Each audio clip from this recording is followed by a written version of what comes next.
من داوای لێبوردن ناکەم لە هەموو شتانەی گوتوتم 100% کو دەزانخوا بە حەقەوە دەزانم هەموو ڕاستە لەسەر هەر کەسێکم کردبی لە هەموو تەمەنما هەر ڤیدیۆی لایڤەکەم کردبی علاقی بەو کەسێدانی ناوهینایە لەبەرەوەی ئێستا دێمە سەری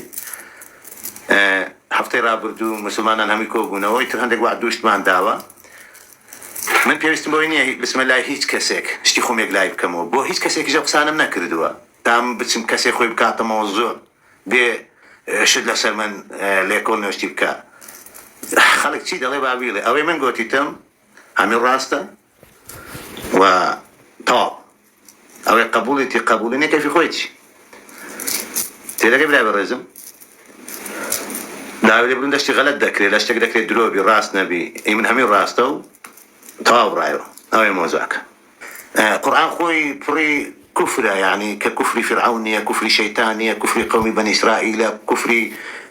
باوكي إبراهيمية وكفر طنجا قوم نقل كلا ولا قرآن أخوي ما قرآن دخينون سيباشي كفرة توهم ديك جارة وسوسة ندقي خشكي برازم ما برتان توشي شي لك يا أخي يحيى لا برازم من كاش نجا كزني نايو كاسج مينا عزيزي من باشا نايك بشري لا من مينا بوتي بينا خوش نايب بينهم لبروي عمل نامي تواو لحفتي رابردو دوازه ما مستاكوب انه 100 نفر لوين دربو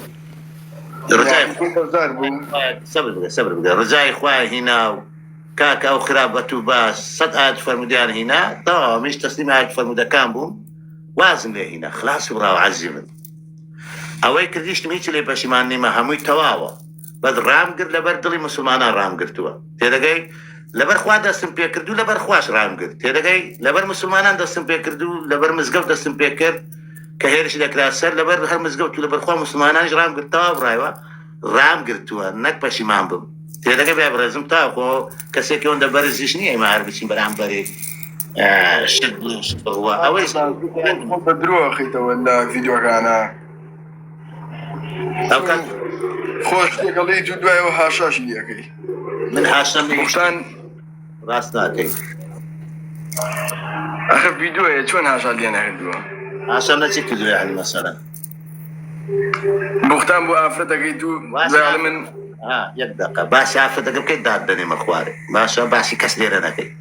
ئەو مۆزوعانە ئەگەر وابی من خۆم ڤیدیۆکان دەکەمەوە و 100 دەلیلی تر هەیە داینێ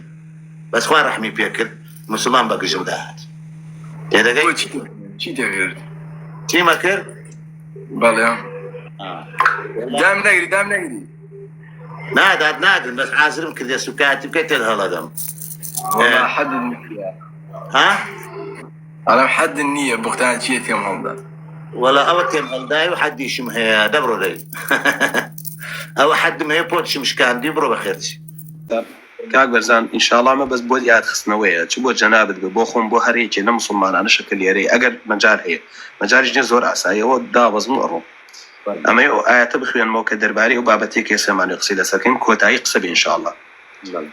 الله تعالى لقرآن فرمي إن الذين يرمون المحصنات الغافلات المؤمنات لعنوا في الدنيا والآخرة ولهم عذاب عظيم إن الذين يرمون المحصنات يعني أوانيك الرمي محصنات غافلاتك يعني آفرتك داوين قاشي بآقايك أمان تومتي أدنى باضي وين زين ما مستعجلان أو آية كده زين شرحك شو زين من الله بس من الله بخوي بوكيات خصنا بوكشتي دست خوش بي وأمش بيقدر بخوي يقول دفرني فين خوي يقول دفرني يك دقة لا حول ولا قوة إلا بالله فإن جاءكم بنبأ فتبينوا أجر فاختي قوال لبو هناي تبيني